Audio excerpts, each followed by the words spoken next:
Okey, berita semalam, Iran rugi teruk.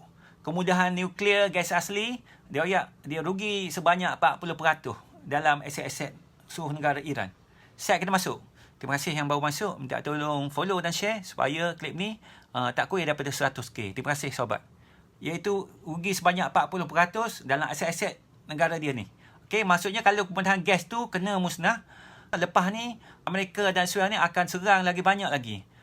Dengan kemudahan yang dikena target. Hak ni lah parok. Dan perang kita nampak jadi semakin kau berat. Okey, saya mahu Amerika dan Israel, dia royak dalam seminggu dua ni lagi dia nak sambung bom besar-besar kemudahan tenaga Iran. Apa lagi kita jadi lagu ni sebab Amerika sendiri pun dia tak pasti dia boleh menang ke tak perang ni. Okey, dia dah cuba macam-macam strategi.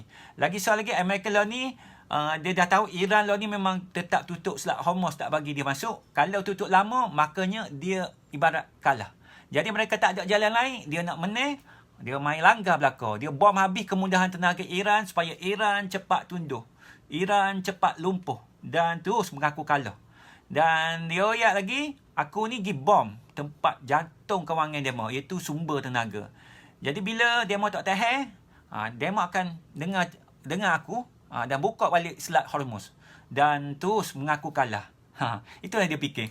Jadi Trump nampak macam fikir senang. Dia ingat kalau berterusan lagu ni, ekonomi Iran akan hancur terus. Ya, betul. Dan sumber tenaga tu memang kita tahulah memang jantung nyawa Iran. Jadi dia memang disasar tempat yang hak terpenting. Jadi benda ni akan buat harga minyak lah memang akan melambung naik. Dan juga tekanan ekonomi seluruh dunia akan terjejas turut. Perang ni lah ni memang dah masuk rasanya tahap yang paling kritikal, paling berbahaya. Okay, kenapa lagu ni? Sebab Iran tak akan duduk diam. Dia dah bom kemudahan tenaga Arab. Kita tengok dengan Qatar. Lepas ni dia royak lagi dia nak pergi bom semua kemudahan tenaga Amerika di Timur Tengah pula. Jadi negara siapa lagi yang ada dalam tu? Arab Saudi dah kena, Qatar pun dah kena, dan UAE dengan negara teluk lain pun mungkin akan terkena belaka. Dalam beberapa jam lagi mungkin ada lagi kemudahan minyak yang akan dibom oleh Iran. Lepas ni tubik berita lagi lah. Jadi saya adik kakak, Iran dia pun faham Amerika tak ada cara lain dah. Dia tak ada strategi lain. Jadi Iran pun serupa juga, tak ada pilihan lain. Terpaksa berbalas bom juga kemudahan tenaga Amerika. Ini dah jadi situasi tembak-menembak, balas-membalas. Dan walaupun Iran penat, tapi dia tetap nak jatuhkan musuh dia. Dan mula-mula Iran bom pangkalan tentera yang kita tahu. Lepas tu, dia pula bom institusi kewangan Amerika dan industri. Dan lalu ni sampai ke tenaga pula. Dan saya tekap sampai tahap ni, Iran takkan mengaku kalah. Memang macam tu.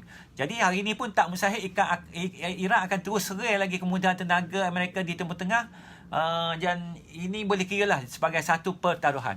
Iran tahu dia kena tekan Amerika melalui negara-negara Timur Tengah lah. Sebab siap-siap ni siap-siap negara sekutu dia. Jadi bila negara-negara tu tak boleh tahan, dia sendiri akan tekan balik tuannya. Okey, tekan balik tuan dia Amerika.